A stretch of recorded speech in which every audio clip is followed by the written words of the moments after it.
All right, welcome. Thank you all for joining us. My name is Justin Robinson. I'm the Director of Communications and Community Engagement. I'm just going to bring up Dr. Carpenter to make some remarks, and then we will have some question and answer period after his remarks. Dr. Carpenter. Yes, sir. Good afternoon, and thank you all for joining us today. I want to deliver a clear message in response to the state auditor's press release today announcing an upcoming audit into what might be improper governmental activity. The Hickman Mills School District is fully cooperating with the state auditor's office and has already begun the process of conducting an internal assessment of budgetary and financial practices. Our leadership team, along with our board, is committed to accountability, ensuring fiscal responsibility, and transparency. While it's unfortunate that things have reached this point, I welcome this audit because I believe the community deserves full transparency in how every single fund that comes in is used. We'll cooperate with the state auditor's office every step of the way.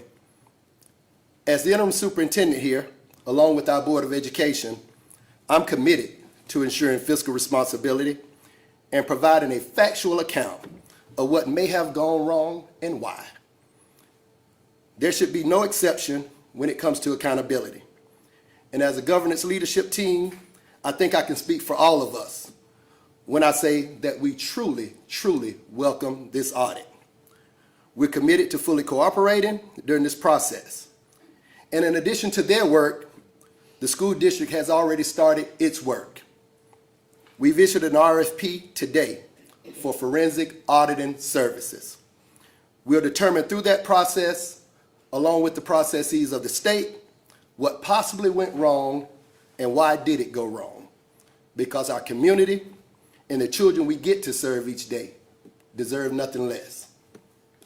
We'll provide regular updates as they are available throughout this process, and we're also going to launch an ongoing engagement series that'll include a series of events like town halls in which our families and staff members and community members can not only ask questions but hear details and share their input and their concerns. Too often, in a place called school, decisions are made without full community input. That will not be the case in Hickman Mills today and going forward. In addition to this state audit into potential improper governmental activity, the district's also in the midst of some significant budgetary challenges. Those will be presented this evening at our 6 p.m. board meeting. I understand that the board approved a tentative budget in May.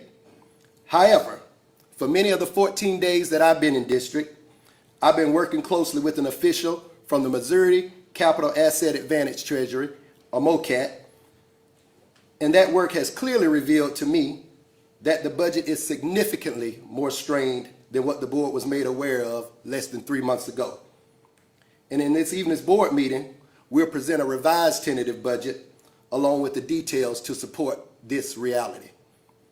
It's a challenge, but I'm up for this opportunity, and I think our governance leadership team is up for this opportunity because we are one team, and this community deserves for us to put forth a school district that's sustainable and one that this historic community and its children can not only be proud of, but be confident in. This time I'll take a few questions. You were superintendent before, and when you were superintendent then, there was an audit into a year previous to you. How is this similar? How is it different? And what sort of insight has that experience given you into how to move forward with this? Great question. I jokingly said to someone the other day, it feels like deja vu. Because when I entered the district in 2013, we were on the heels of this same reality. And I think those experiences will not only serve me well, but the team of leaders that worked alongside me during that time, it'll serve them well as well. So I think we have some experience and those experiences that are necessary to get this thing behind us. But it's going to take some time. Speaking of time, that brings up my next question. I don't know what you've decided you're looking at for a range of costs for your RFP for this forensic internal audit, but when the state auditor is already doing an audit, why is that an expense that's worthwhile? Time. So the state auditor's office has notified us that in most cases, it's a 5 or 6 month period of time before they come in and get started. And right now, you have a new superintendent and his leadership, and I don't want some things that might be apparent to continue and press on for that amount of time. So we're gonna need to move and kind of understand this a little bit better and learn it in a deeper way. And there may be some associated actions that we need to deal with prior to 5 or 6 months down the road. Dr. Carpenter, you weren't here, obviously, when most of these expenditures mentioned in the audit occurred. Have you been able to review them, some of the specific things cited in the press release, including overseas trips, how they were funded, and do you, at this time, can you say whether you think that those were appropriate spending or appropriately funded? I'm gonna let the process, great question. I'm gonna let the process play itself out. I have looked in those things a little bit, and the trained eye tells me that there's an opportunity to take a closer look. Dr. Carpenter, could you tell us who took those trips overseas? Not really. I know that there's a group of individuals who were involved, but I don't have the names of all the individuals, Mr. Porter. Is part of the reason for this audit that you all are launching because you have any concerns about current district employees or staff that may have been involved or could currently be misusing any district funds? We're concerned because, I'll just say it this way. When a district or any kind of organization gets too far away from its policies, then the likelihood of things going wrong is pretty apparent. And I think I've seen enough evidence in about 14 days to see that in some cases we got too far away from our policies. So we need to get back closer, and I also need to understand the depth of how that's impacted our budget and our numbers. Which policies are you talking about? Any policies, any organization in which you start to get too far away from your policies, you open the door for some types of issues. And I've seen a little bit of that in the financial realm, enough to be concerning. When you combine that with what we're hearing from the auditor's office, yes, we need to do something pretty expeditiously. Since that initial investigation started, has the district changed anything as far as who can handle finances for the district or the chain of command or however you guys proceed with that? Absolutely, we have. In 14 days, we've gone from 47 credit cards in the district, I believe, down to about 3. Do you think this could have been handled behind the scenes? I know that there was a whistleblower complaint filed by one of the Board of Education members back in March, and DESE does look at accreditation and how there is upheaval and how it affects the school in the Board of Education. Since Hickman Mills is trying so hard to get, accreditation, could this not have been handled without getting the Attorney General involved? I'm not sure. I'm not sure of anything you just stated. I'm not sure of who the whistleblowers are. I'm just not sure. So when Bonnie Mims, according to the Attorney General, it's Bonnie Mims. She's the president of the Board of Education. I don't have that information. You may be privy to something I'm not privy to.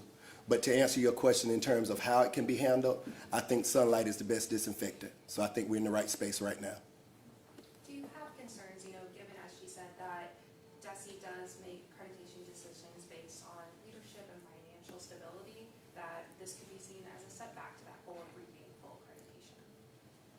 When you combine a state audit that's looking at the possibility of improper governmental activity with the fact that a budget is strained, that's an obstacle we got to get across. But I'm proud of our teachers, I'm proud of our students. We're starting to see progress in those areas. And I do understand that DESE's accountability system, based on my experiences here, they have multiple inputs that they look at. And of course, finances are one, and it's a hurdle we have to get through. But we've gotten through hurdles before. Dr. Carpenter, you were out of higher education for a few years. I think you said your most recent role is a lot of political divide. Do you feel at all that you went out from the frying pan into the fire? Did you know what you were stepping into in this position, taking over in the interim role? Well, you all had done a good job across the metro area reporting on the potential of an audit coming down, given the initial investigation that was launched. So I studied all of that. I was pretty aware of that. I pretty much felt like someone just mentioned, I can rely on a lot of my experiences in that area. And although I have a strong budgetary background, I didn't see the budget being this strained. What we're going to present this afternoon was not something that was on my radar when I came. So I probably am stepping out of the frying pan and into the fire, but I've done this work. I've done this work a long time. When you say that strained, how strained are we talking about here, and why wasn't this strain of a budget made aware to board members back in May? I know that was before you were here, but to your knowledge, why wasn't that more of a factor back in May when that initial budget was passed? I wish I could answer that question, but I think I can answer the question, and you'll see it this evening. We've already attached a presentation to the board agenda, and we're going to start that meeting at 6 o'clock. But we're going to take a deep dive into it, and the numbers are the numbers. We've looked everywhere. I've looked with state officials, and it's pretty strained. I do know a tentative budget was presented in May, and those numbers just seem to be significantly off, but I can't tell you why. Is it safe to say that this potential misuse of funds is connected to this strained and kind of the mysterious numbers around this budget that you saw in May? I can't answer that. I can't answer anyone's intent. What I can just only do is offer the facts. And we're in this spot right now where we're going to give this community facts and let it wrap its head around those facts. And then we got to start charting a collective pathway forward. Can you answer how the budget conversations tonight tie into the auditor's announcement of the audit today? And how are the two correlated? Yeah, I think you can make a correlation because they both are in this space of finances, right? That's the first correlation. And then when you start talking about practices and how we got here, is there some connection between our practices and getting too far away from our policies potentially and what we see in terms of our budget? Maybe. We're going to decide that as we uncover more and discuss more along the way. We'll do 2 more questions. I'm going backwards a little bit. Yes, ma'am. Perhaps outside of your realm. Mhm. Did this investigation play any role in the severance of Superintendent Obank's contract? And if you can't speak to that since you weren't here at that time, do you stand behind the board's decision to pay out a contract for no cost? And so let me interject. That's at least with regard to Mr. Obank's separation from the district, that's a personnel matter that I'm going to ask Dr. Carpenter not to speak to. Thank you. One more question, please. Right now, there is no state policy regarding approval of funds for field trips. It should be handled by the school district, and Hickman Mills does not also have any kind of policy regarding approval of funds for field trips. What part does that play in all this? I'd have to look at the policy as it relates to use of funds for field trips or collection of funds for field trips. I don't have that off the top of my head 14 days in, but if there is no guidance, there definitely needs to be some.